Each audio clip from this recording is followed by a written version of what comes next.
বিষ্ণু ইসা ইসলাম হুনাইনের যুদ্ধ শেষে ফিরতেছেন, পথিমধ্যে বেলাল রাদিয়াল্লাহু তাআলা আনহু আজান দিচ্ছেন। তো পাশে ছিল মুশরিকদের একটা পল্লী, কিছু মুশরিক তরুণ, তারা আজানকে ব্যঙ্গ করতেছে। মনে কষ্ট পাওয়ার মতো ব্যাপার না, কিন্তু বিশ্বনবী ওইখানে দেখেন কি খুঁজলেন। বিশ্বনবী খেয়াল করলেন কণ্ঠটা বড় সুন্দর, দরাজ গলা। বিশ্বনবী সাহাবীদেরকে বললেন ধরো, সবগুলারে ধরে বিশ্বনবী সামনে আনা হলো। ওরা হাঁটু গেড়ে বসলো। বিশ্বনবী বললেন তোমাদের মধ্যে কে যেন ব্যঙ্গ করে আজান দিচ্ছিল, তার গলাটা বড় উঁচু।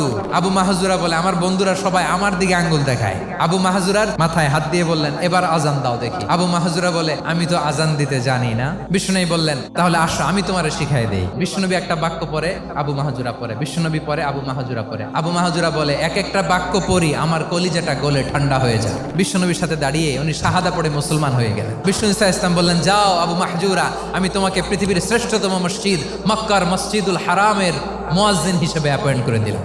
দেখছেন কিভাবে ট্যালেন্ট হান্টিং করতে হয়।